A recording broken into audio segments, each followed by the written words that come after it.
राम राम मित्रों, जय श्री राम, जय हनुमान। पिछले वीडियो में हमने वास्तुशास्त्र के अनुसार उत्तर मुखी घर की मुख्य द्वार की स्थिति को समझने और समझाने का प्रयास किया था।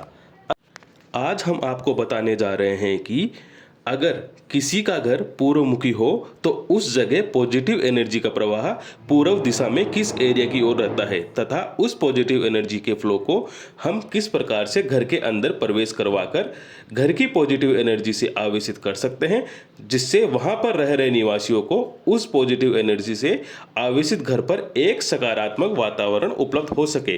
पॉजिटिव एनर्जी से घर पर पड़ने वाले असर को उस घर पर रह रहे निवासियों के जीवन में लाभ प्राप्त हो सके। अगर हम किसी भवन को बनाते समय मुख्य दरवाजे की सही स्थिति का पदविन्यास वास्तुशास्त्र के अनुसार करते हैं तो मेरा यह मानना है कि 50% तक वास्तु हमने यहीं पर प्राप्त कर लिया है।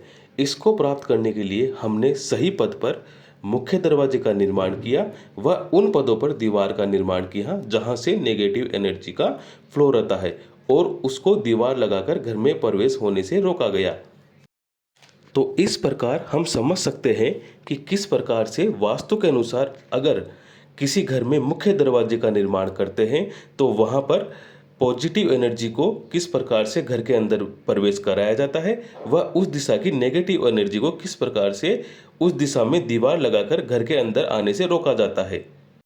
चलिए आगे हम आपको बताने जा रहे हैं कि किस किस ग्रंथ के अनुसार पूर्व दिशा में कौन कौन से पद में प्रवेश द्वार अत्यधिक शुभ बताए गए हैं। अगर हम वास्तु ग्रंथ विश्वकर्मा प्रकाश की बात करें तो वास्तु ग्रंथ विश्वकर्मा प्रकाश के अनुसार श्लोक क्रमांक 47, 48, 49 व 50 के अनुसार जयंत व महेंद्र के पद में, यानी कि अगर पूर्वमुखी घर उत्तर से दक्षिण की ओर 9 बराबर भाग करने पर तीसरे व चौथे भाग पर हम मुख्य द्वार को रखते हैं तो वहाँ अत्यधिक शुभ स्थिति रहती है।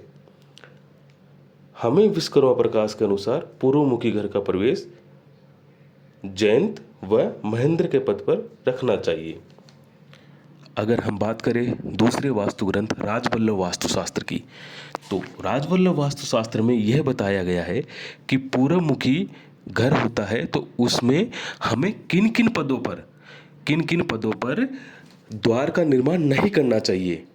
अब इसमें समझने वाली स्थिति यह है कि सभी पद अशुभ नहीं होते हैं, सभी पद शुभ नहीं होते हैं। कुछ अत्यधिक शुभ होते हैं, कुछ मध्यम शुभ होते हैं और कुछ अत्यधिक अशुभ होते हैं। तो राजवल्लभ वास्तुशास्त्र में हमें इन्हीं पदों के बारे में बताया गया है।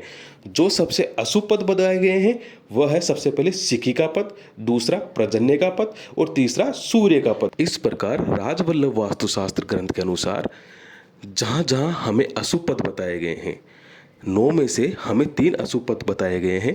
पहला शिखी का पद, दूसरा पर्जन्य का पद, तीसरा सूर्य का पद।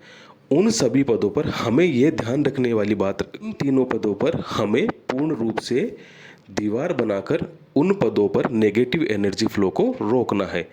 अन्य 6 पदों पर हम द्वार का निर्माण कर सकते हैं, जिनमें 2 पद जो सर्वश्रेष्ठ बताए गए हैं, ये है जयंत का पद और महेंद्र का पद।